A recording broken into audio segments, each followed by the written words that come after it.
بسم الله الرحمن الرحيم الحمد لله رب العالمين والصلاة والسلام على رسوله الكريم وعلى آله وأصحابه أجمعين أشهد أن لا إله إلا الله وأشهد أن محمدا عبده ورسوله أما بعد. Continuing our lessons on Usul al-Fiqh. Last week we began the discussion about the Ahkam al-Taklifiyya, the Ahkam al-Khamsa that we know about, which are wajib, والمندوب والمستحب المباح والمكروه والمحرم. And today inshallah we're trying to cover all of them with a little bit more clarity and ease.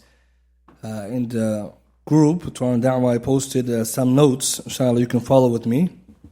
So if you go to the to our da'wah you'll find some notes there. Inshallah that will be easier for us to follow and to be able to follow the classes with more structure, even though that we'll explain as we go. So if you go in the group, you'll see it's only 3 pages. And this will cover this section, bi'idhnillahi ta'ala. And we'll use this as a guide to help organize the ma'lumat, the material. So we said last week, al-ahkam al-taklifiyya, these are the rulings that Allah wants from us. These are the rulings Allah wants from us, either commanding us or prohibiting. And then there's the one where Allah subhanahu wa ta'ala gives us a choice, which is mubah. So if something is an amr, if it's a command, it's going to be, as we'll see, between wajib wal mandub or mustahab.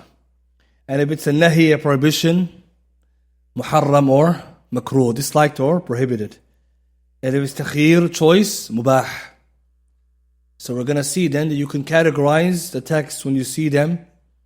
If it's a command, Allah wants something from us, either it's going to be something He made wajib, binding, or recommended, mustahab. You have a choice to do it, but it's better to do it, mustahab. You have to do it with no excuses, except for necessities, etc. This is called wajib. Then Allah prohibits, it's going to be muharram, haram to do it. Or He prohibits, but it's not binding, and it's better to avoid, but you can do, makruh, disliked. Then there's mubah, the last one, which is Allah gives us a choice. And we'll see that sometimes, and oftentimes there's no command or prohibition. It's left in the origin, as we'll see. So you can categorize the rulings this way. So sometimes the ulama, when they organize the ahkam, they organize it across this. Amr, 1, 2, nahi, 1, 2, the mubah last. Because it goes outside the amr wa nahi. But for most of us, I think we remember them by order of severity. Right? You have to do it, it's good to do it, you're allowed to do it, shouldn't do it, you can't do it. So I use that organization because it's easier for us to remember. Tayyib, now that we understand it's 5, under each one there's levels. And therefore, at the end, you're going to see that the mabahith, the research elements or the subject matters of each section are limited. And we'll see at the end how you can apply them to different issues, but they're limited. Again, under each section, more research. But right now what we're doing is just an overall review. So if you get the overview, khalas, you understood the general, then you can go into details and see where the ulama, the usuliyun, the jurists, the experts in usul al-fiqh, where they differ. Let's go back to wajib again and we'll go down from there. Wajib, the definition for it, is that which Allah commanded a person to perform by way of a binding command. So that which Allah wants from us with the amr or command, which is hatman, it's wajib, you have to do it. Hatman means binding, no out. Or some use the word lazim. You have to do it. So therefore Allah commanded, the talab min Allah, i.e. command, amr, Allah wants it from you. And He commanded you in what manner? A way you have no choice. Lazim or hatman, you have to do it. The ruling then, the hukum, if someone does this wajib with the niyyah, they deserve reward.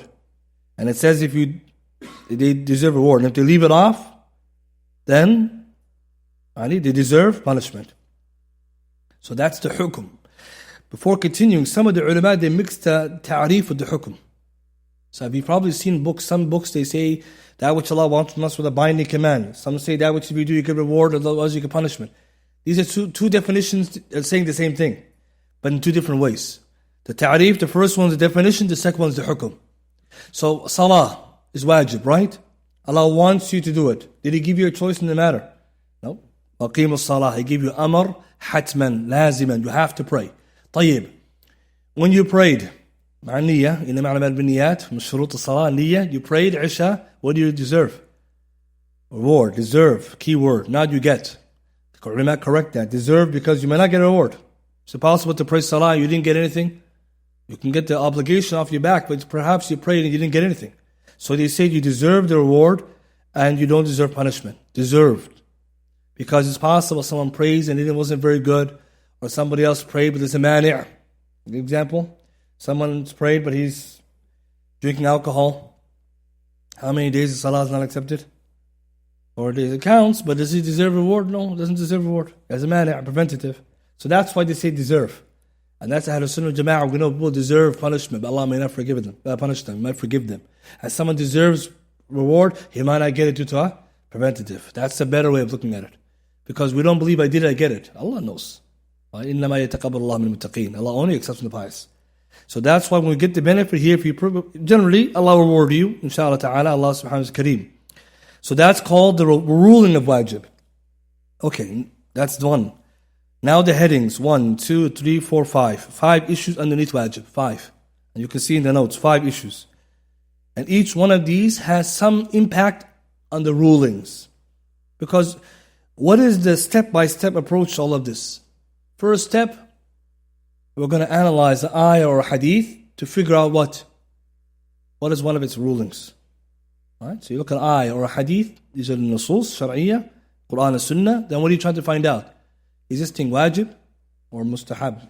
Is it makruh or is it muharram? Okay. You determine it's wajib. Now the next questions. What kind of wajib? What is it regarding its timing? What about its amount? What about who has to do it? How do you know, for example, the type or the amount? And how about its wordings? So at the end, when you find something's wajib, you have to ask yourself questions about the wajib.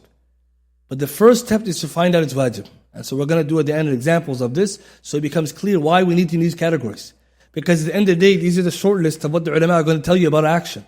And the impact of the action depending on these categories. First category under these wajib, the timing. So bi'tibar waqt, in terms of its timing. We said that it has 2 types. Either it's time bound, it's muwaqqat, or غير muwaqqat. Is time bound or no time bound. All that means is some ibadat, they have a timing, and some ibadat are mutlaq, they have no timing. So the first question you ask when you find something's wajib, does it have a time or does it not have a time? So an example of ibadah has time is salah. So salah is an ibadah muwaqqata, it has a time. You have to pray Isha from this time until that time. Time. Some ibadat are mutlaqa, you don't have time. So when it's due on you, you do it as soon as possible, but there's no time. What's an example of that? Huh? Hajj. Hajj doesn't have a time. Can I perform Hajj now? Al-Hajj ashhurun ma'lumat. So but he's right in some ways. It's in between. Huh? Sadaqah. Sadaqah mutlaq. You can give sadaqah whenever you feel like it. Right? Obeying the parents. No time. All the time, right? Right? But there's no such thing as, you got to pray, obey your parents between Maghrib and Isha. Right? Otherwise you're in trouble. No. Mutlaq. طيب. If it's time bound and muwaqqat, we ask questions. Number 1, is its timing muwassa', spacious, or mudayyiq, tight or restricted? So last week we said timing. If something has a time, the next question you ask, what kind of time? Muwassa' means spacious timing, mudayyiq means restricted. Spacious timing means I can do that action multiple times in the time frame. So remember the ruling. How do you know something's spacious? Can you do that action many times, the same action many times in the time given? If the answer is yes, it's muwassa'. If no, it's mudayyiq. Example, salah. Right now we pray Isha. I can pray another Isha now, another Isha and again. I'm not supposed to, but I could, up until the time ends. So Isha therefore, or salah is therefore, spacious. An example of act of worship which is restricted, siyam. How many fasts can you make one day? Ramadan, you're going to be going fast. Monday, can you fast Monday, Thursday, and Monday? You can't. For 2 reasons. Number 1, it's Monday. Right? You can't do Thursday or Monday. And the second problem is, there's only time for one fast. It's mudayyiq. The whole day is one fast. The benefit behind this we'll see later. Why do we have to know this? طيب. Everyone understands that? So what's muwassa' mean? You can do the same action how many times? more than once. And if it's mudayyiq, you can only do that action. The whole time is filled up only one action. The brother asked a good question about the Hajj. Hajj will go in category 3. It resembles mudayyiq wal muwassa'. It has both characters. Why? Because I could do more than one Hajj, technically, in the months of Hajj. But months of Hajj are restricted. So it looks like muwassa' because I could technically I could do more than one Hajj in Hajj time, but it's only one Hajj allowed. So some ulama say it's muwassa', some say it's mudayyiq, some say it resembles both. So it's not necessarily wrong, but that's one of the rare ones where you have both. So if the ibadah is muwaqqat and it's muwassa', it's spacious in timing, 3 things come underneath it now. So take a look now, 3 things. If you prayed on time, or you did the action on time, it's called al-ida. Al-ida means you did it on time.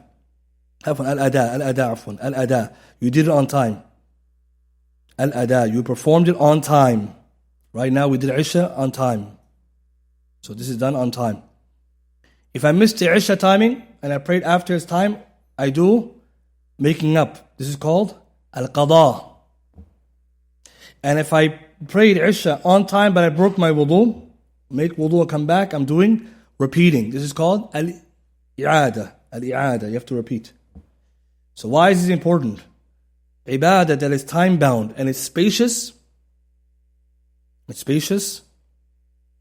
Essentially, you have categories of how you did the action. If you did it on time, with its pillars, conditions and obligations and no nullifiers, you're done. This is called al-ada. You performed Isha ala waqtiha, khalas, nothing on your neck. I missed Isha time. Now I have to pray Isha, I'm doing al-qada. Why am I doing qada? Because I missed the time of al-ibadah, which is muwassa', and I should have done it on its time, but I missed it. But the scholars here, they have the conversation. If I missed an act of worship, which is spacious in its timing, I have to look at the udhr, the reason as to why I missed it. So that's why the question comes when the ulama said, do you do qada if you missed it without intent, without a purpose or no purpose? Example, somebody's playing basketball, the whole Isha time went out. Can you do qada? اختلفت العلماء, they differed. Why are they differing? They agree salah is an ibadah that's muwaqqat, muwassa', but they differ if qada is allowed with the extra proof or no proof. So how can they misunderstand this? If you need proof to do the ibadah, or you need proof to make it up. If the Quran and Sunnah said whoever forgot can make it up, whoever was sleepy can make it up, whoever lost his mind or meant to, in a coma can make it up, the one who's playing games, there's no proof he can make it up. That's a better way of looking at it. But the ulama who say otherwise, what do they say? Yes, you missed it on time. Yes, you're sinful. But because Allah commanded you to do it, and the ibadah is an act of worship that's a dayn on your back, and like a debt, make it up. So therefore, we can see that a lot of ibadat, like even some ulama, they write 300 more pages just on waqt al-muwassa'. Just going in on that topic. 352 pages. One alim he wrote on this topic, on all the tafri'at, where we're going with it. Why? It shows you the beauty of the deen. Why? Because the one issue, it can go from general, it can get real complicated. But the beauty of it, if I ask you salah is muwaqqat, okay, muwassa', good. Qada, okay, now you're going in, you can start seeing where different opinions are coming. Now you're getting closer to understanding, I understand why the ulama differ. At least I'm following the line of thought. But if someone told you can't make it up, Nana Shaykh says make it up. Right? Most of us, how many people have asked that question? Brother, my whole life I didn't pray salah. Do I have to make it up? One group of ulama say you have to make it up. Another ulama say you don't make it up. Me and you're thinking, why are they differing? They're differing because the qada, without an excuse, can you make it up or not? So they went from waqt, muwassa', qada, dalil for the qada, udhr, no udhr. That's what they're talking about. So if you can follow that much, you're in the conversation. But if you got lost to the part where they're talking about qada, then you're going to be like anyone else. I don't know, qada, he says qada, don't do qada. And some people, they ask the question a lot. You have to just take an opinion you trust of the ulama or someone you trust, but think about what's being asked here. Why they arguing? They're arguing about qada and the proofs for it, the reasons for it. Next, repeating the action, al-i'ada. I did something that nullifies my ibadah. Let's give the salah example. And it's still the time to do it. I prayed Isha, but I broke my wudu. So I go make wudu, come back and do Isha again. So my Isha will count the second time, but it's called repeating. You repeated the action. You only repeat the action when you have Dalil. Repeating an action without dalil, there's no proof for that. So Salat Isha once a day, Maghrib once a day. If you're going to tell yourself repeat, you need dalil. Very important. Some people say, I didn't feel that salah. No, it's not about feeling, brother. You come with the shurut, wa arkan, and no nawaqid, khalas, move. But you see some people ask a question, I did this, I did that. What are they trying to do? They want to open the door to i'adah. No, you need proof. Another example, someone prayed behind the row, and there's space in the row for no reason. He just stood in the middle of the masjid or second row. What's the ruling on that kind of salah? Correct opinion is invalid. And what does he have to do? He has to repeat it. Nabi sallallahu alaihi wasallam, we saw a man praying behind the saf. There's space. فَأَمَرَ أَنْ يُعِيدُ. He commanded him to repeat it.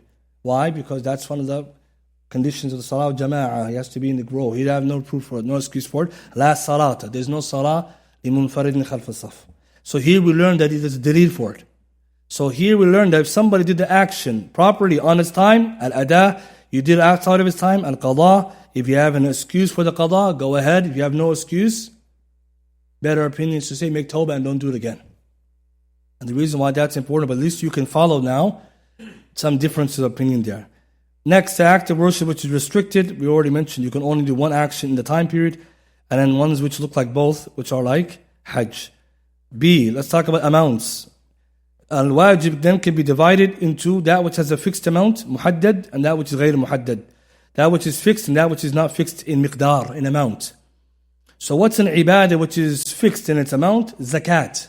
How much zakat do you give on gold or money and currency? 2.5%. How much zakat do you give in zakat al-fitr? Sa'ab, tamar, or sa'ab, this. We have the numbers. طيب. Some ibadat are not fixed in their amount. Right? We're going to see an example like nafaqah, providing for your spouse or your family. So wajib, ghayr muhaddad. So how much you give? Bil ma'roof. Goes back to the customs. So the sharia, if it bounded you to an amount, you got to stick to the amount. If it didn't give you an amount, it's not restricted, then the ulama go into another conversation. Before going there, why do we have to know if the ibadah is fixed in amount or not? Remember I said, in order to do the mutaba'a, Rasulullah sallallahu alayhi wa sallam, you need 6 conditions. And one of them is al-miqdar, amount. Someone say, I pay my zakat. How much you pay? 5%. I say, 5%, brother, why do you do 5%? If he says, I wanted to give it, lillahi subhanahu wa ta'ala, we say, okay, mashallah, that's good. Another person can say, I gave 1%. Why? Because I pay a lot of taxes this year. Right? What are we going to tell them? Your zakat is batil. It's not counting. You're not done yet. Add to that 1.5. Some people say, I pay zakat, I gave you in taxes. Wallahi, there are people who think this. They think taxes, zakat. What is zakat? Where's the barakah? Is that how much to take? So we tell them, miqdar akhi. But the sharia now, if something is bound, muhaddad bi miqdar, can I increase it? Can I decrease it? The way to know if you can go up beyond it, you check the sharia again. So let's give an example. I prayed salah, maghrib, 3 rak'ahs. Can I say today I feel a little bit, energetic, I'm going to do 4? No one did that yet, alhamdulillah. No one does that. Why? Because we know you can't. But today I say I feel like I want to do more sunnah. I did 2 sunnah after maghrib, and I want to do some more sunnah. Can I do more sunnah after maghrib? Okay, bismillah. Oh, go ahead. That one you can increase. How about if I increase in khushu' of salah? That's good. Sharia says khushu' should be increased. But when it comes to the fixed amount, if the Sharia fixed it, stay where the Sharia fixed it. As for that which is not fixed, then it goes back to the customs or sometimes the ruler. You see? Sometimes some things the ruler would determine for us. For example, corporal punishments. Some of the corporal punishment go back to the ruler. That's an example, ta'zirat, right? Someone needs discretionary punishment. The Quran and Sunnah don't give a exact amount. Can the ruler say, we're going to fine this guy? Yes, because ta'zir is a ibadah or a type of act of worship which is ghayr muhaddad, the amount. So in the past you have different types of punishments, right? Have you noticed this? Sometimes you hear a different punishment to think, well, where is that in the sharia? The qadi made ijtihad. Because it's ta'zir, is not hudud. Hudud are different. So when we ask the question about ibadah, ask the question, does it have a fixed amount or not? That's the question you're going to ask. If it's fixed amount, what is it? And how much do I have to do it? If the ulama differ sometimes, if something's fixed or not. And then they differ on when is it fixed. So just to give you one example, if a man gets married to a wife, he has to give nafaqah. Nafaqah goes back to what he's able to give and what the custom says usually should be given. But if you cannot achieve what's customarily given, gives what he can give. لِيُنْفِقُ ذُو سَعَةٍ مِنْ سَعَةٍ. Everyone gives according to what he has. طيب. Now I'm going to give how much I can afford. What's the problem now? When do you give it? So the Hanafi, let's say, if both the parties agree, or the Qadi says you have to pay nafaqah, or Jumhur ulama say as soon as you become husband and wife, and now the nafaqah is supposed to come, especially if he moves in with you, it's okay, now you have to start paying. The reason why it's important, they agree it's غير محدد, but they differ on when it's due.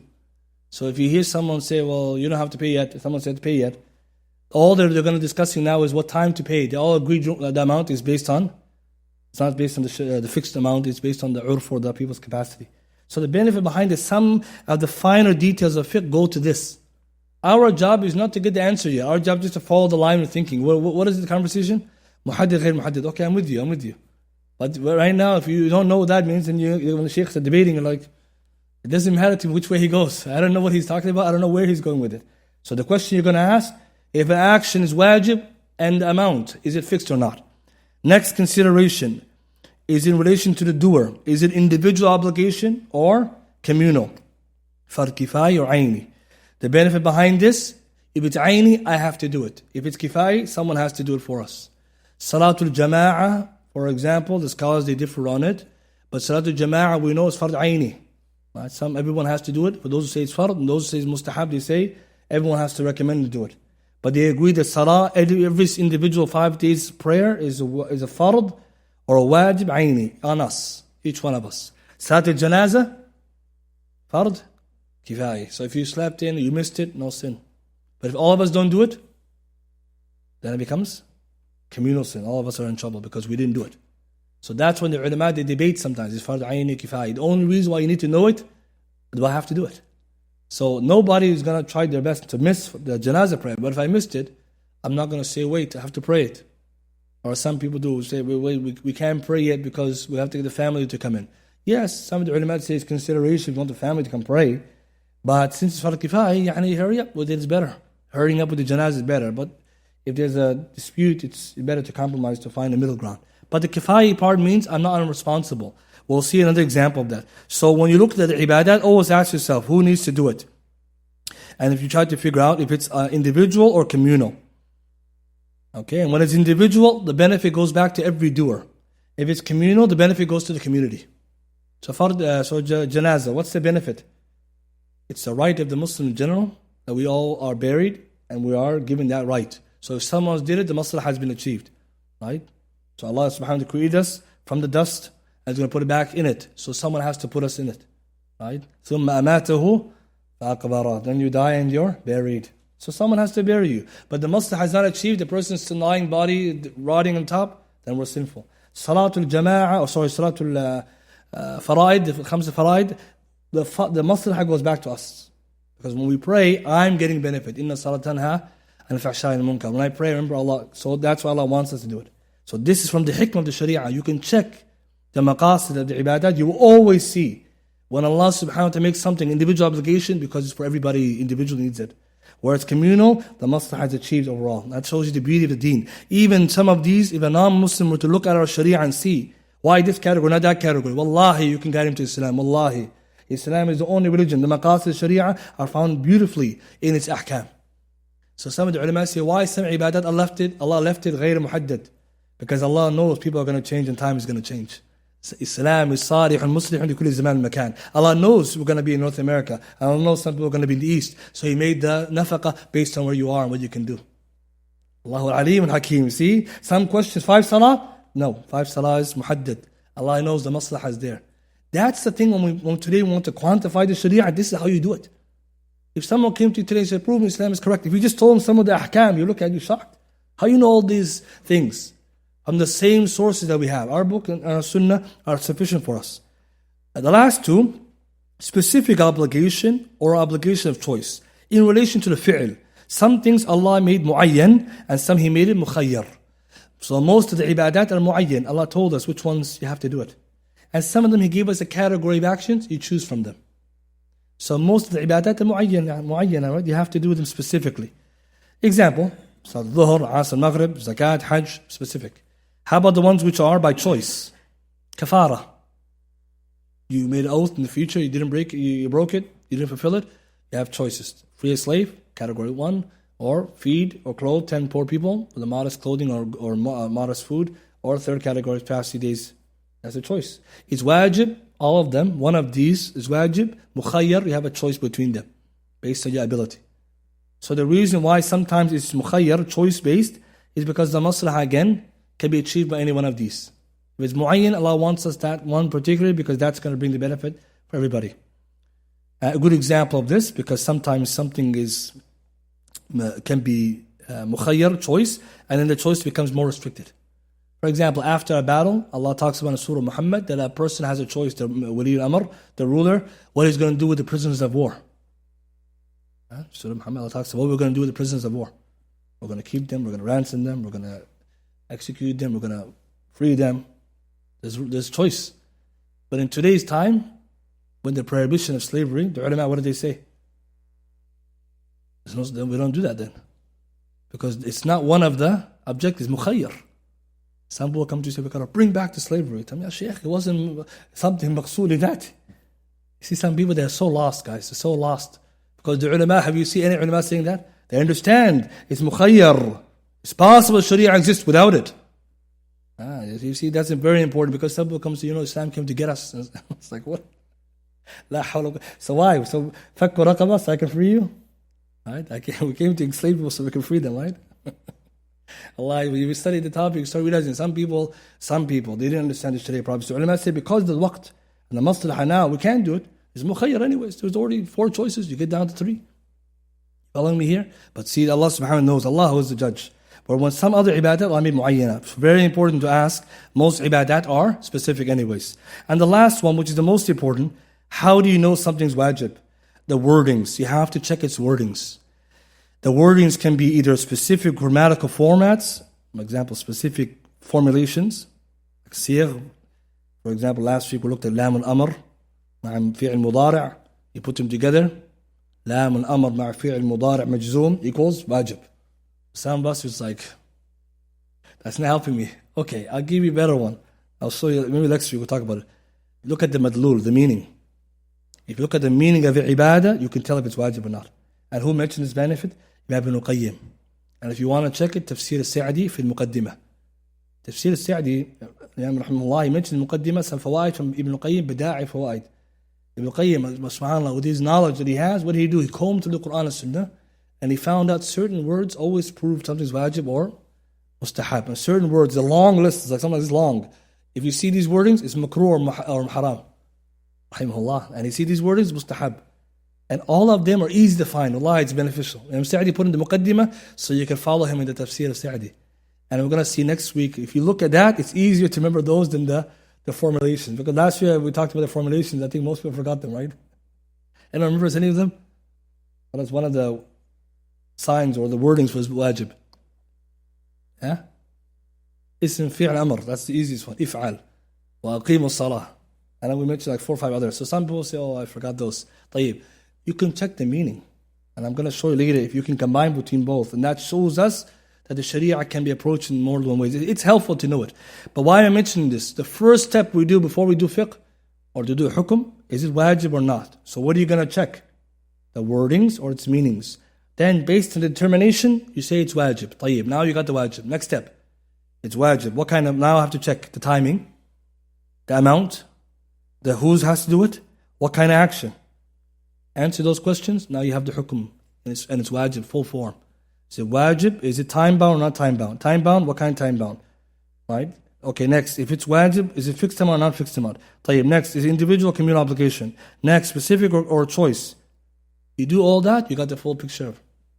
That's what the ulama, the reason why they put these categories, so we can find the conclusion. Of course, there's something missing still, and we'll get to it later. But that much if you can do, you're already thinking like an usuli. Because you're focusing on the wajib, how you got there, what kind is it, what is it, and each one has implication. So let's give an example, and then we can move to the next one. Enjoining the good and forbidding the evil. Amr bil-ma'ruf wa nahy an munkar. Is it wajib or not wajib? It's wajib. You guys agree with it? Anyone differ? Some of us like, I don't know, brother. Okay. How do we know it's wajib? We're going to bring an ayah or a dalil. وَلْتَكُمْ مِنْكُمْ أُمَّةً يَدْعُونَ إِلَى الْخَيْرِ. This ayah proves what? It's wajib. How do we know? وَلْتَكُنْ لام الأمر مع فعل مضارع مجزوم. وَلْتَكُنْ لام أمر تكن والسكون فعل أمر. فعل أمر equals wajib. So far with me, everybody? Okay, it's okay. Now, what kind of wajib? Ayni or kifai? Kifai, communal obligation. How do we know? وَلْتَكُنْ مِنْكُمْ. Ibn Kathir's tafsir, that's what he says. خلاص. But Ibn Kathir says fard kifai, and he keeps going, you're like, mashallah. You're enjoying it, mashallah, I enjoy this. But when you got that, so far, you like got lost when he said it's fard, and then you got lost when he said communal, you see? And that's why some ulama say that these books, they prerequisite that you know some of those things. But when you know it, it's like, oh, mashallah, this is not that hard. Fard kifai. Okay, now, is it muhaddad or ghayr muhaddad? Is it bounded by any time? Is that amount like we have to do? No, it's open mutlaq. It's a command to command to go enjoy the evil. There's no amount. Of course, there's uslub, there's a method, but we don't have an amount. How about we got a specific obligation or a choice? Choice specific, you have to do it as a communal obligation. There's no choice between that and others. Of course, we know that sometimes you can do it, or if it's communal obligation, we know that sometimes you can move to individual obligation. Is it time bound? It's an interesting question, right? Yes and no, right? Generally, no. It's not time bound. Anytime. But when does it become amr ma'roof and nahy munkar becomes no more wajib? When does it not become wajib? So it's fard kifai. So if somebody is doing it, I'm off the hook. But if sometimes it comes for the ayni if no one is doing it, right? So no one is doing it, or I'm the only one who knows it. Okay, let me say, how about if I see something haram? I know I can stop it, but I don't. When am I off the hook? Is there such a period? There is a time. Huh? Okay, someone fast. That's a good one, right? If someone's fasting, drink, you should let him go. You have to remind him. He's gonna finish anyway, so don't worry. But what's a good time? An interesting point. Giving advice, it makes it worse. Sometimes, for example, you see something, and if you were to do something, it makes it worse. You can delay it. That's one benefit. Because if I stop it now, it can get way worse. Because someone is, doing, he's drunk, and I gotta come, I'm gonna try to stop him. It gets real bad. Or threat to your life, so no necessities, okay? And how about the time period becomes waqt fasad? Everything is messed up. That's the hadith Hudayfa al-Iman.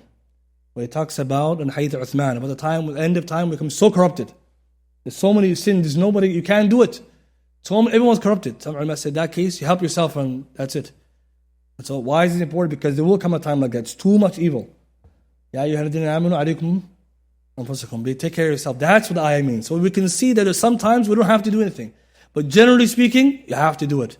Communally. So the benefit we take from that is that if we can answer the question, when you're off the hook and when you're not, and is there time? It does allow us to benefit. But generally speaking, it's not time, it's more to do with scenarios. So it's not time bound like we understand it, like here to here. It's more of scenarios. But the benefit behind asking that question is that sometimes we can be off the hook. But see now, if you understood all of this, you got the general ruling regarding that. We're not done, obviously, there's more details. But imagine, if someone asks you hukum, the ruling, and commanding good and forbidding evil, and you just said hukum is wajib, al-kifai, that much you got, you're already there. Then the next issue that comes, and the ruling. So fiqh is a combination of many masail. So you go one by one. So next issue. Till what? You write a whole book full of what? Different issues related to the topic. So from here we can see a little bit goes a far way. Now we have a principle in front of us. مَا لَا يَتِمُ الْوَاجِبِ إِلَّا بِهِ فَهُوَ wajib. Whatever is needed to complete an obligation, it too is an obligation. Why do we need this principle? If something is wajib and something else is needed to get to the wajib, that thing becomes wajib. But what is the wajib here we're talking about? The wajib in terms of, is it wujub or siha? Is it the wajib of obligation or the wujub, yani somebody being qualified? Scholars say here it's not to do with wujub, it has to do with siha. So for example, do I have to reach the age of puberty to pray salah like wajib? Yes. Do I have to do it myself? No, I just get older. It's not my responsibility.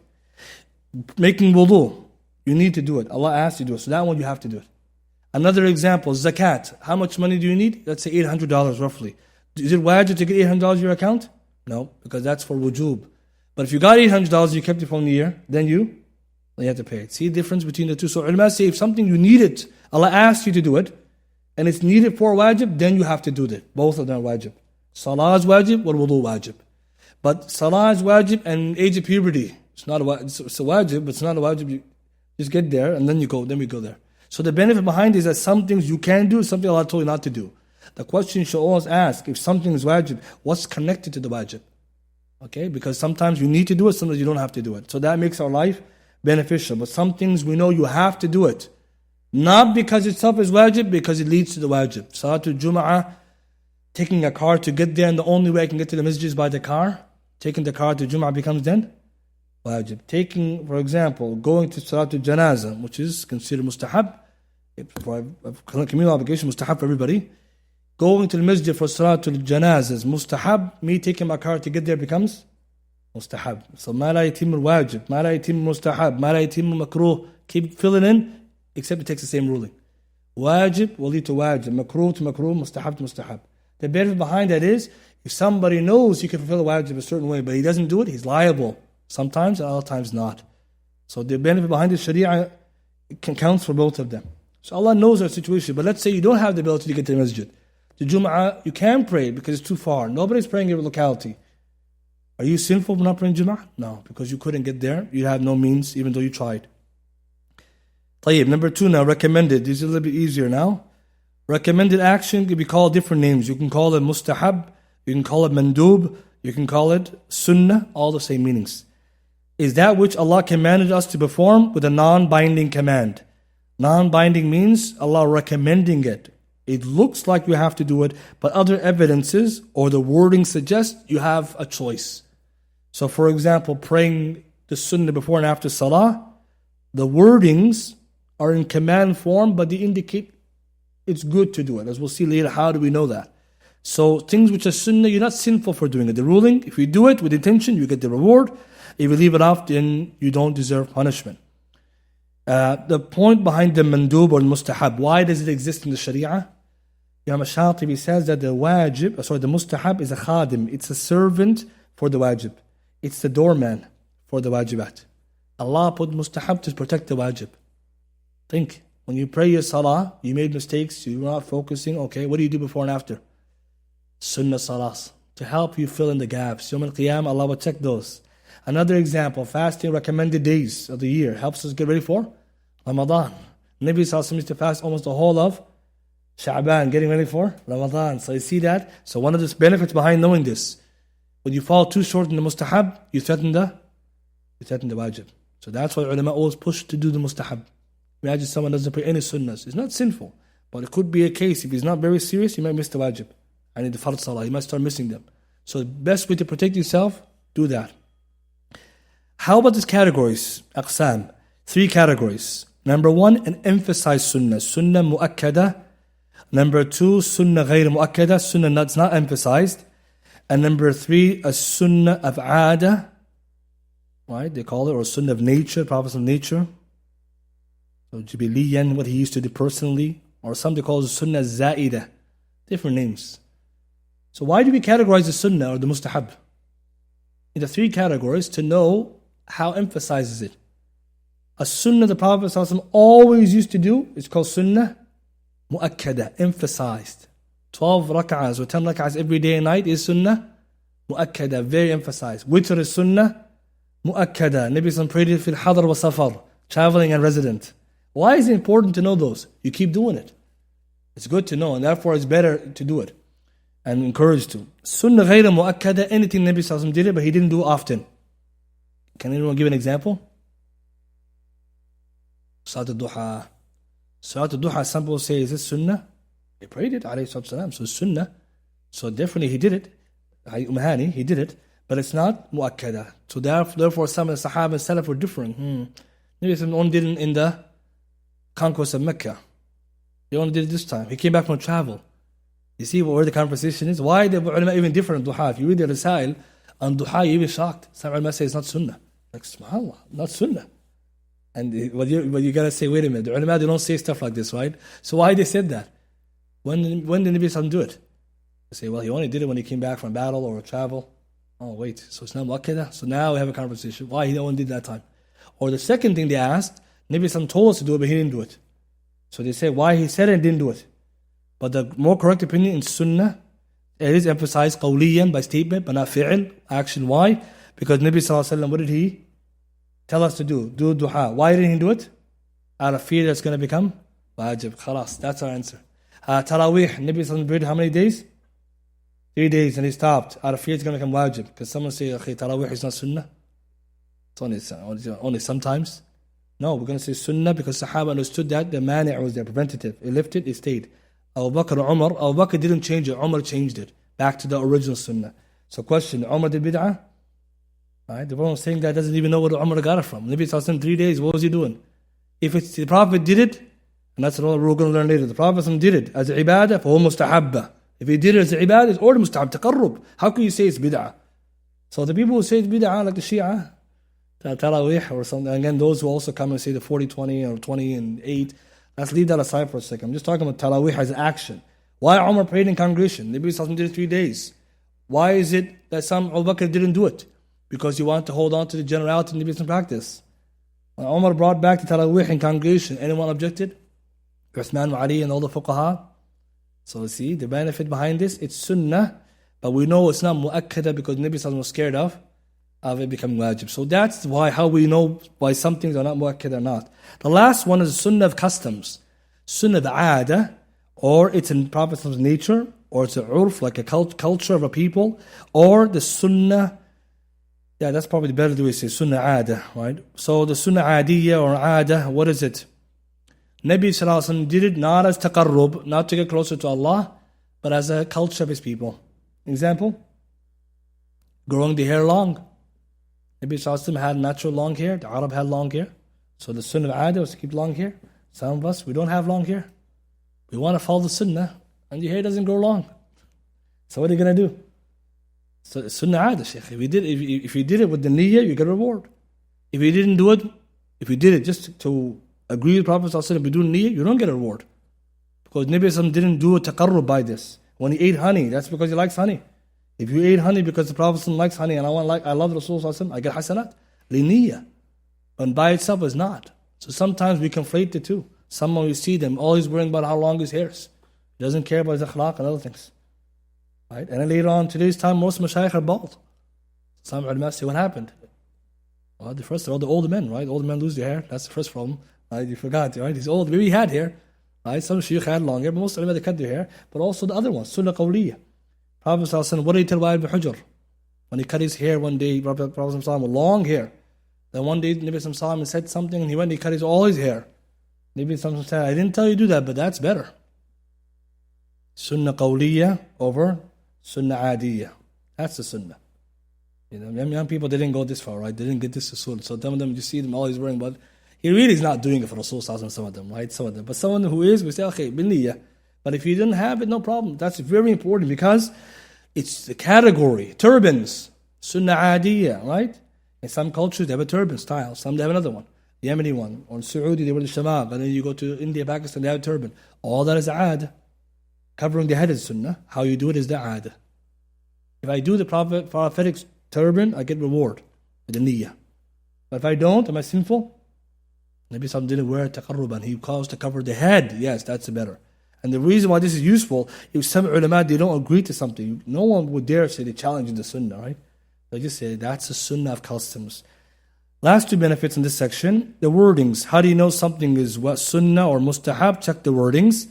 Again, grammatical forms or meaning. We're going to come back to that later. Benefit. Recommended acts that are started are not obligatory to continue unless the evidence shows it. So if you start something mustahab, do you have to finish it? No, you don't have to finish it. It's better to, but you don't have to. You start a sunnah salah, and then the iqamah is called. Of course, there's detail when you can cut the salah, but if you just cut it off altogether, there's no sin on you. Do you have to do qada? More correct opinion, no, you don't have to. You don't have to qada. Although there's a discussion about the fasting. Another example would be someone did hajj or umrah. That's the only exception. If you start a recommended hajj, it's your second hajj, or your second umrah, and you started, you have to finish it.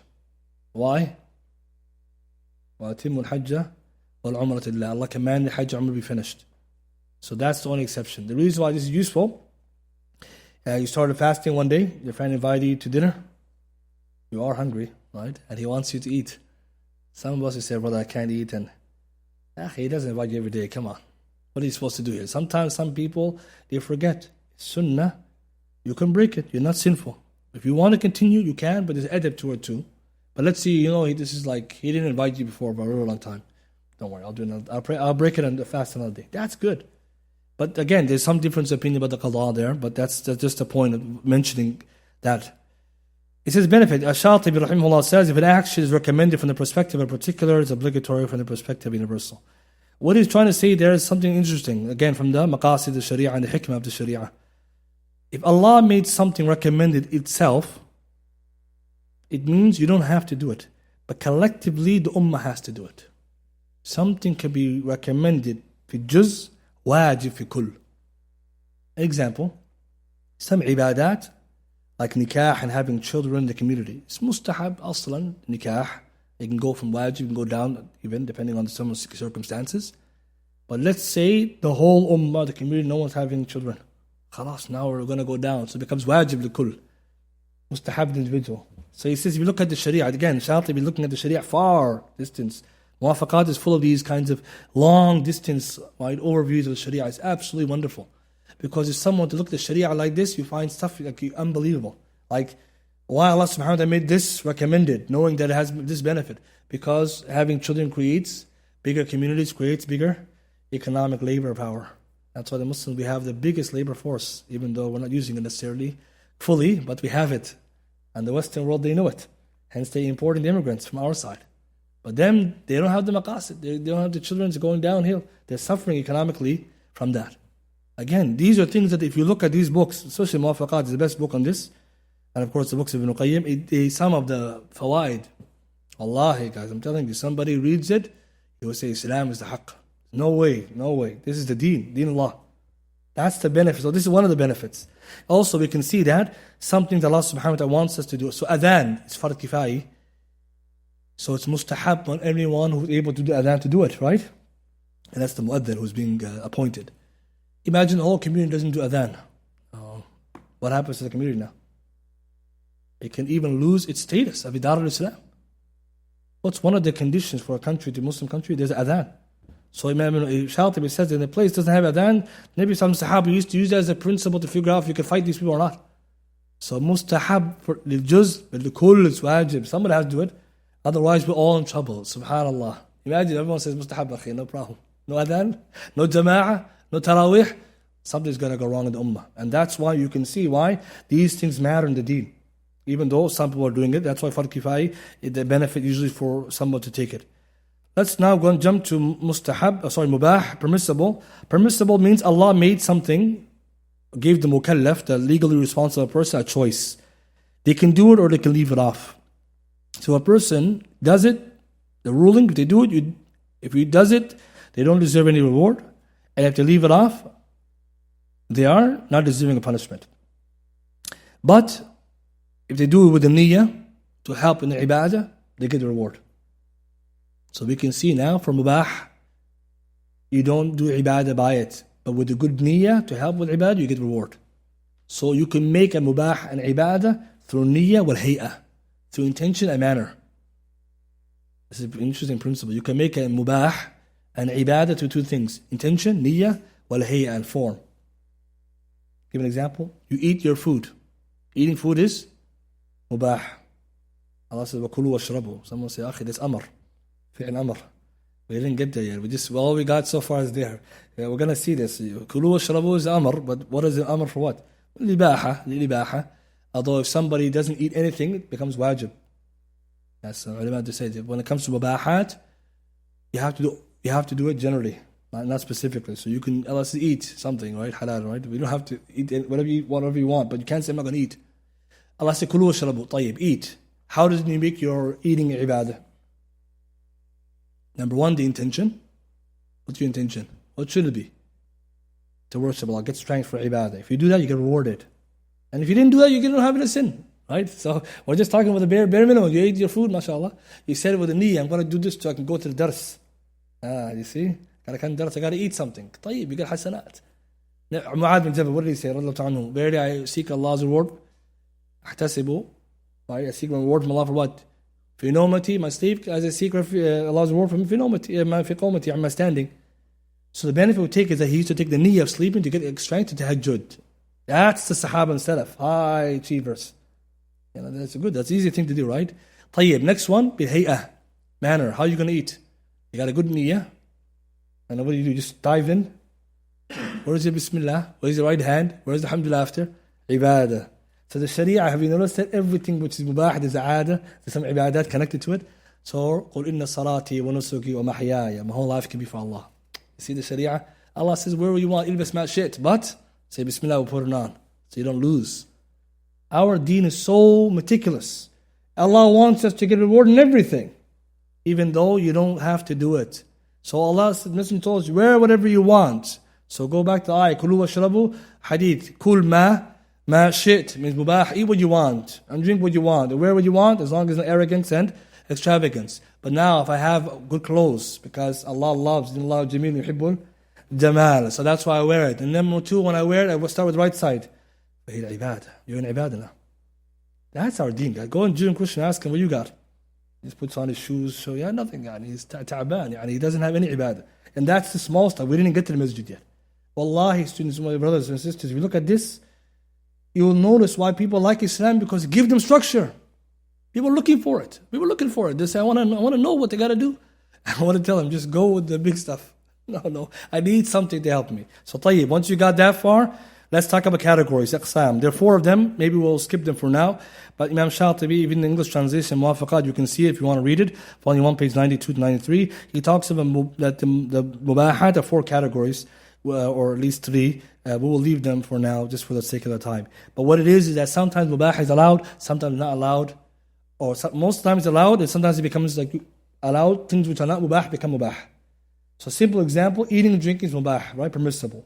But eating and drinking pork become mubah when there is necessity. So that shows you some things can go from haram to mubah. Something from mubah can go to haram. Example, eating and drinking is permissible, but if you ate so much, your stomach is hurting, you have to go to the hospital. It's haram, akhi. Another example, somebody eating more than 1/3. Haram, makruh. What is this? Makruh. For some people, they have to, because he's a bodybuilder or something. Now, some people ask the question, I want a bulk, brother. Is it haram to eat more than 1/3? For you, it's good, mubah, because you're strong, you eat more. The ulama categorize it. Yes, they do this. Another example, someone's going to work in the factory. You're going to eat big lunch, akhi. You're going to do work. He needs to go all the way. Why? Because he's going to do work. That shows the Sharia can change the ruling based on it. But one of the considerations, doing something too much. Ulama doesn't say that's not good. Games are halal. But imagine you're playing 24 hours, 18 hours a day. No, akhi, this is from makruh. It can become haram if it stops your ibadat. If it doesn't, it becomes makruh, because you're wasting time. But a little bit, it's allowed. So Imam Shatibi talks about it. Check it. Muwafaqat is very nice, because it helps you to see when something is good or not. A good topic to research if you have time, khawar muru'ah. That which is uncultured behavior goes back to the mubah, but also what the people consider good. The last 2 are connected, which is makruh and muharram. Makruh just means Allah commanded us to leave it off, but in a way that's not hatman or lazim, not binding the command. If you leave off something disliked with an intention, you deserve a reward. If you did it, then you do not get or deserve any punishment. You don't deserve a punishment. So makruh doesn't mean something good. It just means better to avoid. So makruh, the origin in the Salaf, when you hear makruh, it means haram. The way they understood the Salaf, when they say makruh, it means haram. Because makruh means literally something that is detested. But the ulama, they divided makruh into 3 categories. So the reason I'm telling you that is some of the early scholars say this is makruh. Remember, Ibn al-Qayyim says, if you're talking about Ibn Ahmad, the early scholars, when they say makruh, it means muharram. Just understand that.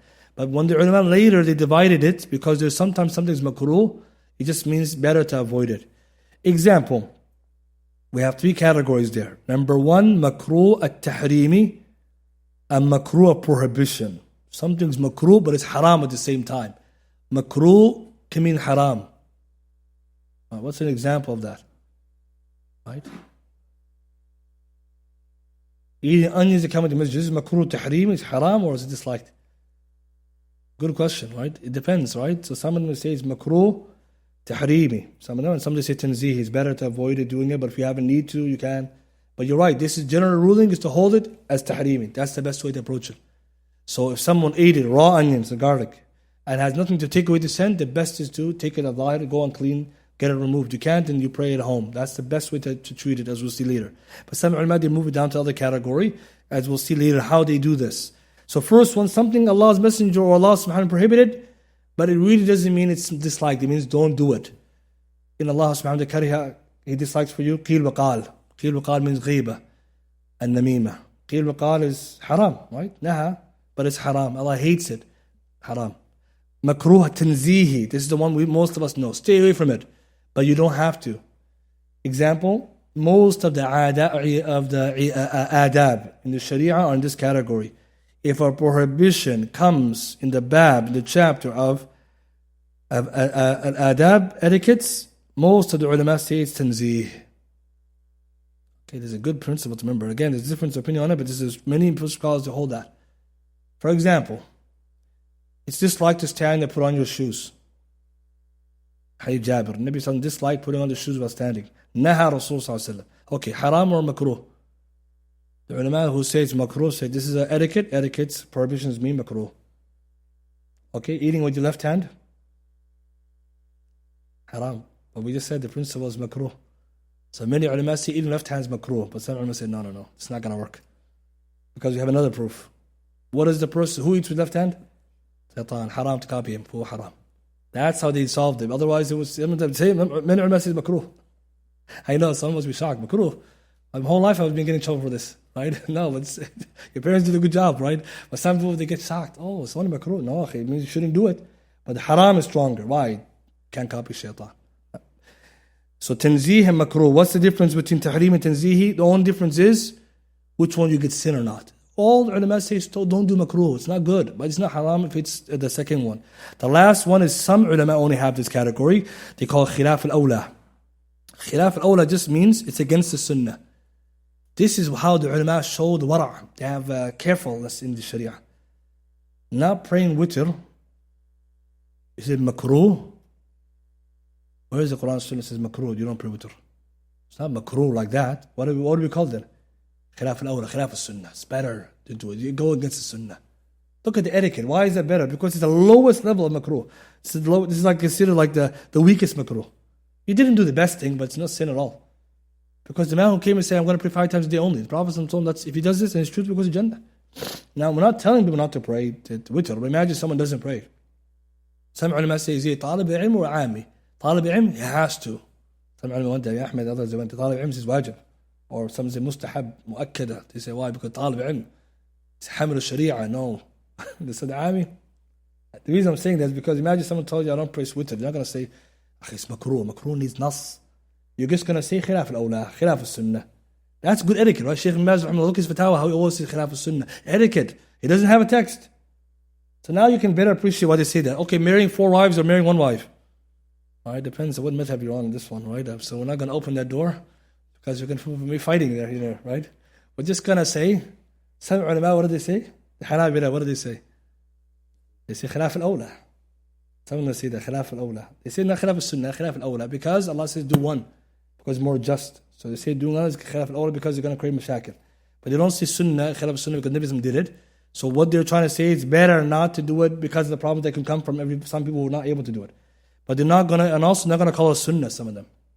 Why? Because they're going to say Nabi did it, but the Nabi Sallallahu he did it for other reasons. So the discussion here is interesting. You have to obviously respect it that those who say it's sunnah, they have an argument. And those who say it's better to do one, they have an argument. The language is important because what they're trying to do is they're not going to say it's not sunnah just like that because they know the etiquette. And someone who said sunnah, they're also going to prove it. The last thing, how do we know something is makruh? Same thing, there's wordings and meanings. The last one's muharram. It's the same thing as makruh except you change the wording from that which Allah commanded to be left off with a binding ruling. You have to, a binding command.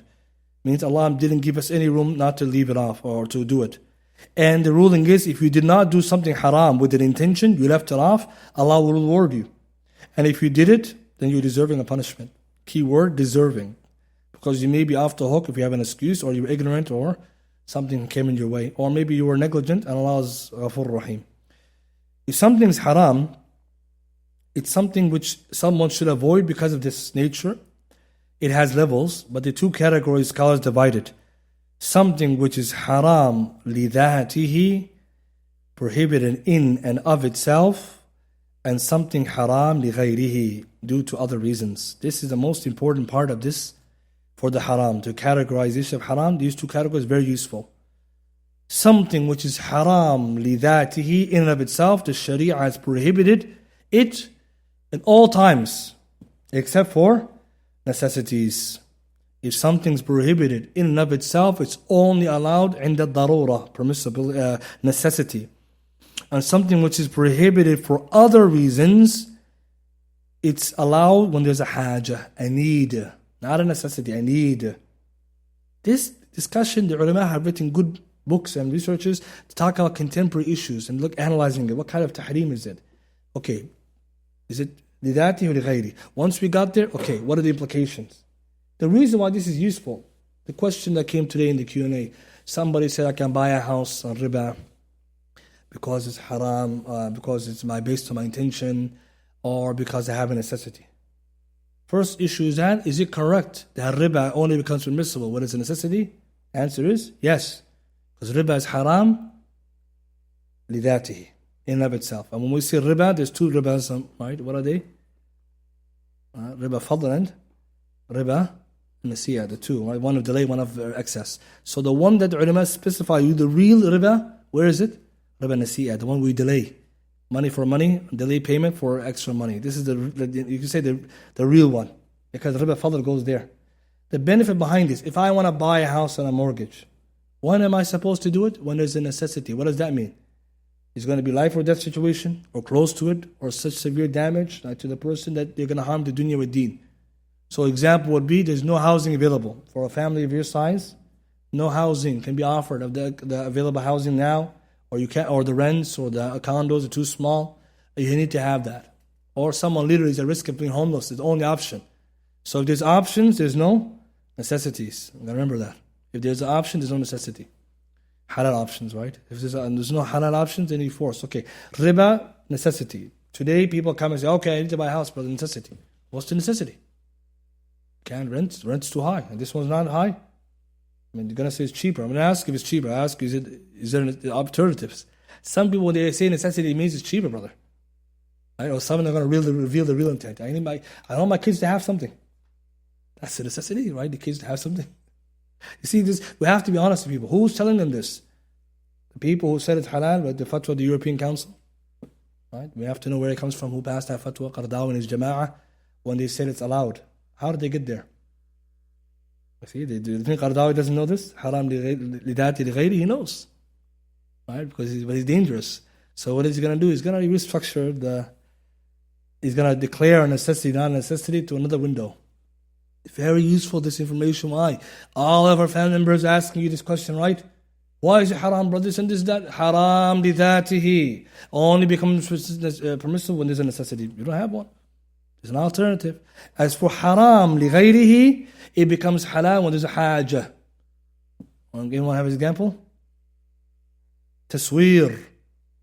Picture taking. Haram lidatihi or lighayrihi? Why is it haram, picture taking? What are the ilal? What's the reasoning? Yeah? It wasir al-shirk. It can lead to shirk, idol adultery. It prevents the angels coming to the home. Yeah? Yeah, it can bring the anger of Allah and His punishment. So the ulama mentioned more than one of them. Okay. Today I have to get a driver license. Haja, right? I mean, some might tell you it's not haja. No, it's haja. Okay, that's too much now. Right? It's haja. And it's haja, طيب. So I need to picture. Haram li ghayri, fadl. Look, all the fatawa na mashayikh. Oh, for the one who has money, the one who has a picture. But some people didn't understand the mas'ala. They think the surah is haram illa darura. Lesh? And how? How did you go there? Who said it's a sweet haram li dhati? And this is problematic because we don't do that. We don't act like this. Another example would be the money in your pocket. You don't have choice in that. But the reason why this is important, if there's no haja, it becomes asl hukm haram.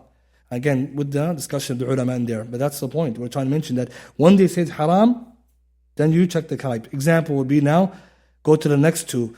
The last one is wording, so we can keep mentioning that. The last one here is specific prohibition or prohibition of choice.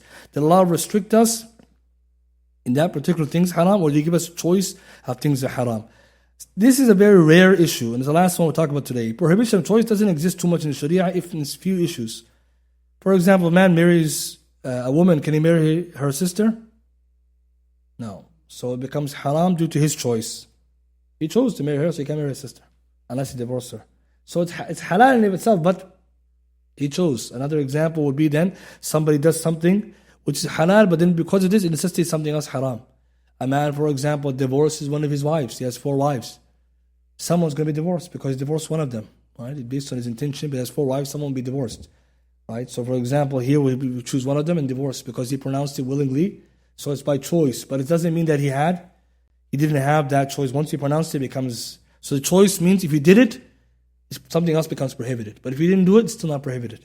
So most of the Sharia is not there. It's in the first type. Allah prohibited things specifically. One last thing connected to prohibitions. How do you know something's prohibited in and of itself or not? Some ulama say if there is a scenario besides a necessity where something can be done, then we can tell that it is haram لغيره, or if it's haram due to its meaning or its characteristic, how the person did it, or when a person does it, then you would know it's haram.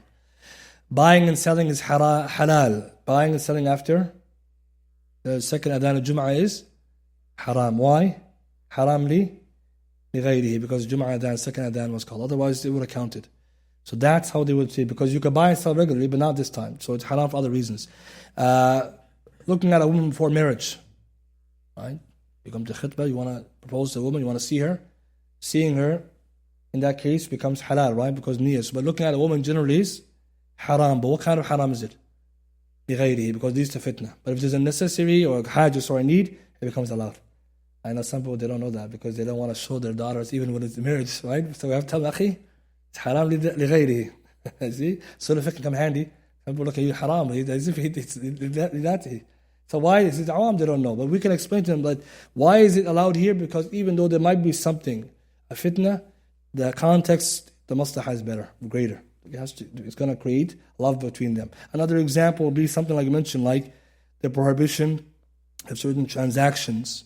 A good example of this, right, if you look at it, is the difference between gharar, high-risk transactions, and riba. Gharar is the foundation behind most of the insurance transactions, most of the high-risk investments and stuff. When does gharar become halal then, or need, a high-risk transaction? And we're talking gharar, which is not fahish.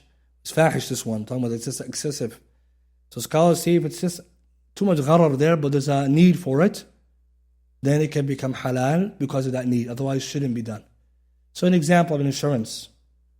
Like here, insurance, we all have car insurance. How come you have car insurance? Because we have to have it. And gharar is the foundation of the transaction. I pay money every month. Allahu a'lam, I'm going to get in a car crash. Allahu a'lam, I'm going to get the money back. But if someone says now, gharar is haram, Shaykh Islam Taymiyyah argues, for when there's a need, insurance, there's a need now. In fact, there's even more than a need, necessity, because in many cases you can't go to work or visit family or anything without the car. So what happens is we got compelled for the car insurance. It's more of a need than a necessity for most people. But because this thing can become permissible due to necessity, ulama say that the person who's in the West and the car insurance is compelling or binding, you take it. But they don't say the housing is. Now you get it? Now you understand it. See, when they say the house, no, riba haram only for darura. Car insurance, if you're forced to, haja.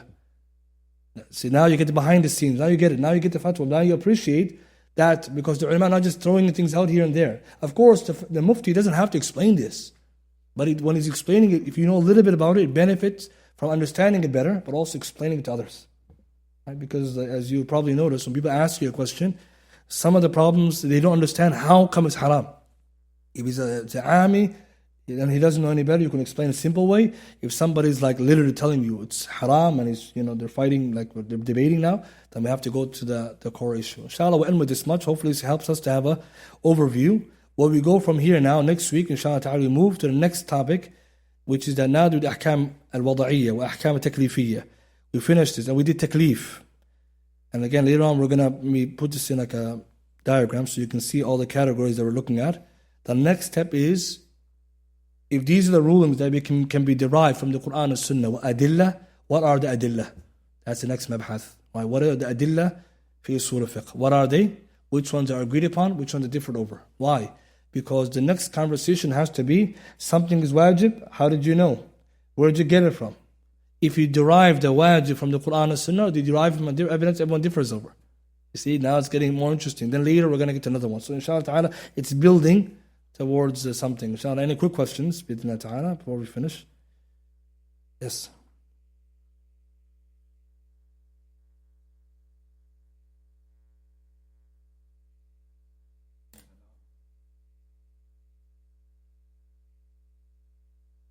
So the brother is saying something haram li-ghayri. Does it always become halal al-hajj? Yes, but the hajj has to be determined. So the ulama also have conditions for hajj. So sometimes it could be public, hajj am, or hajj khasa, specific to your circumstances or for general circumstances. Like the insurance issue is a general circumstance. So the hajj am sometimes goes up to the level of darura. Whereas hajj khasa can be given by fatwa. Some alim can look at your situation and say, for you, okay, you have a hajj. And sometimes it's just by the nature of things, how they're going. But the thing about that is that it is determined with these conditions as well, because not everything can be hajj. So for example, just to help us understand it, the Sharia divides things, the benefit of mankind, the masalih are three types. Hajat, the needs of mankind. Right? So the hajat, the people, so that's the hajat. And then first is the daruriyat, the base necessities Allah allows and needs the people to fulfill. He wants us to fulfill it. Then above that is the hajat, the people. So the daruriyat are like food, drink. Without them, people are going to suffer in the dunya and their deen. So Allah wants that to be covered, for us to fulfill it. Then is the hajat. You don't necessarily need it, but without it, life becomes very difficult. Very difficult. That's when it's hajj. Very difficult. So that's what they always mention. A mashaqqa, a difficulty which is not adi. It's not normal. Because usually life has mashaqqa, right? So someone can say, my whole life is hajj. It's like, so you change your lifestyle, right? Everything's a hajj. But it means something is not normal. Then the kamaliyat, luxuries. So the problem today is some people are fasting fatawa li kamaliyat, man. I need a house, mashallah, a big one for my future. So what did they have to do with hajj? What darurah? And when he says it's hajj, you see his house, like, mashallah, how many kids you have again? I thought it was one of the first house. How many bedrooms in there? And then the second one got sold. And third, Allah, no one does only one house, guys. If anyone knows that, only buys one house for necessity, it's always then they move out to the bigger house. And he's saying, I thought it was one. You see, the problem is human beings. So sometimes when the ulama look at it, you have to look at it. Sharia also has categories. That's why hajj has a specific meaning. Darura has a specific meaning. Something which is luxury or fineries has a specific meaning. Again, when you go into the fiqh, masalih, mafasid, and maqasid, you get into those. So again, each one has its depths, but at least you got the idea behind it. Wallahu alam. Yes? I know you have a question. Yeah, you have one, okay. Mubah and halal, same thing.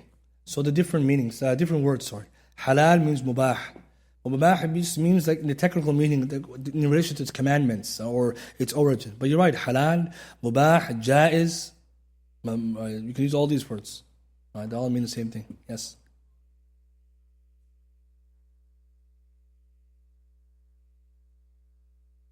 So good question. Something which is sunnah mu'akkada, is there a difference if it becomes wajib? Yes.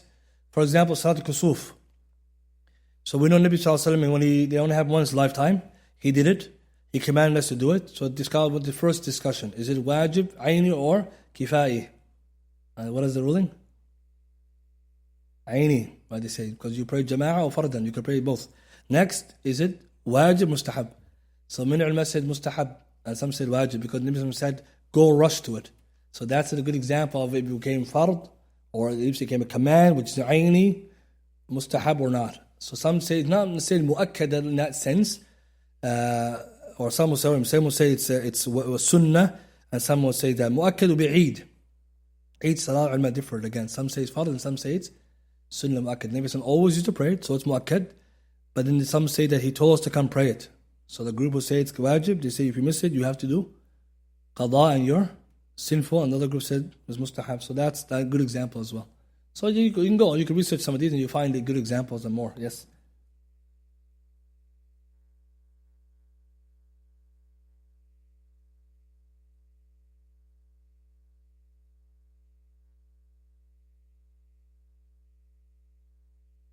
So every sabab is illah, but not every illah is a sabab. So every sabab is illah. So they say when you use the word sabab, it has four meanings.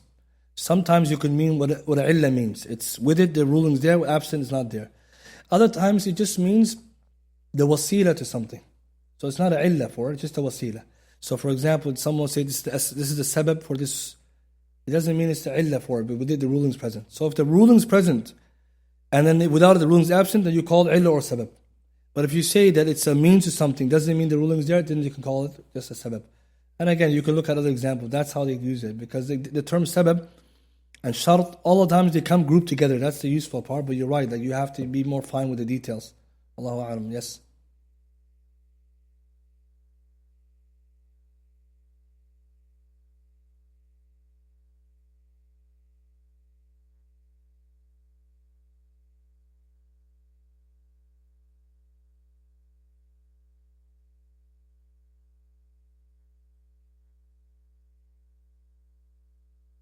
That's a good question. If somebody prayed without knowing the gap was there, or they didn't know the ruling, inshallah is ma'dur. Because 3 out of 4 madhabs they say salah counts. But also we mentioned before, one of the shurut. Yeah, exactly. Yeah, so for example, if there's a saf in front of you, and people are there, and there's another saf and you're in there, you're not praying by yourself. Praying by yourself means the saf in front of me, and it's not empty, it's not full, and the saf in front of me is full, and I'm just praying by there. But if someone joined you, you guys are not alone now. Because another thing is, if you're praying in the masjid, anywhere in the masjid, and there's more than one person praying with you, and you can hear the takbir and follow the imam, salah will count. The reason I'm saying that is because sometimes even the sisters, right? If they're praying there, that counts. If they're praying together, or they're joined the jama'ah. But let's give the example, someone just came and he joined the salah, 2 of them, and they're one part of the building, and we're all in the same, like the haram. Everywhere, everybody's everywhere. But there's more than one person together, one group, another group there, one group there. Salah, all salah counts. But also, if you didn't know, that's another thing. Because we mentioned before that if someone's ignorant of a ruling or didn't know this, inshallah, Allah will forgive them. Because you didn't know. But now in the future, you just try to move up, or it's too late if they already started there, right? Yes.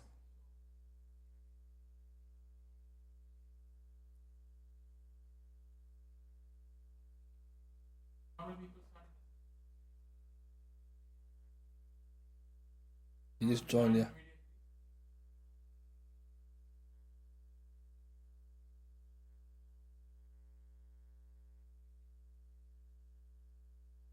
Mm-hmm.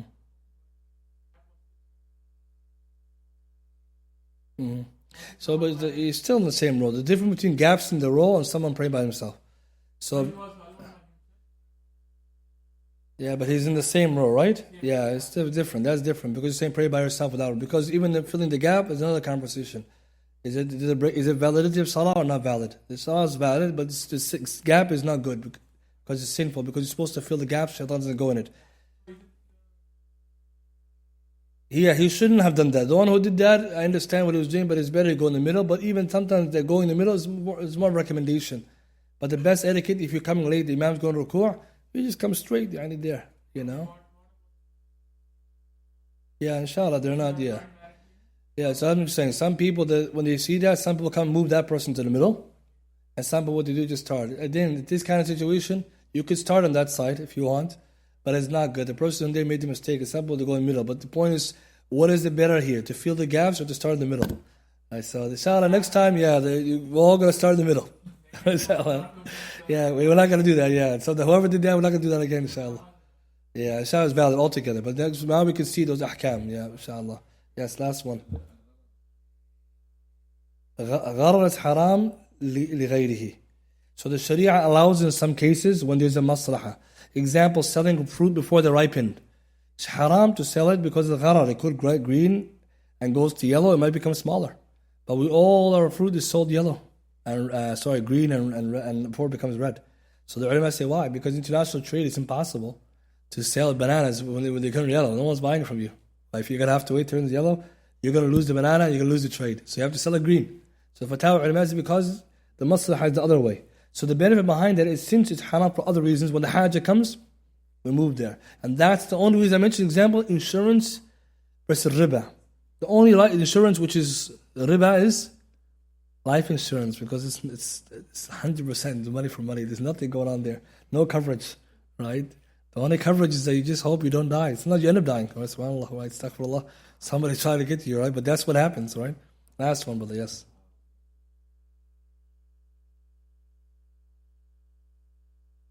That's a good question. The issue of videotaping a lecture for Hajj or not, this is where the ulama differ. Some say for the maslahah of da'wah, it becomes now halal.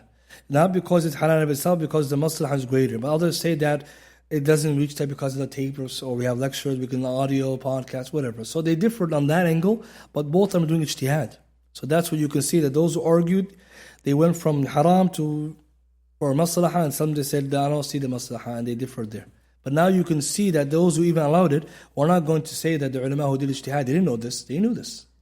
And they looked at it carefully. When those and did ijtihad, one between 1 and 2 sin, 1 and 2 rewards, sorry. And then those who didn't, they also are between the ijtihad, right? So that's where you can see, right, that discussion. And it also allows us to appreciate that there is ijtihad there, how they did it. Even though conclusion is not important right now. What's more important for us? Why? Later you go on to see who's right. Right, based on your more knowledge you have. Barakallahu feekum, subhanaka bihamdika, ashhadu an la ilaha illa anta, astaghfiruka wa atubu ilayk.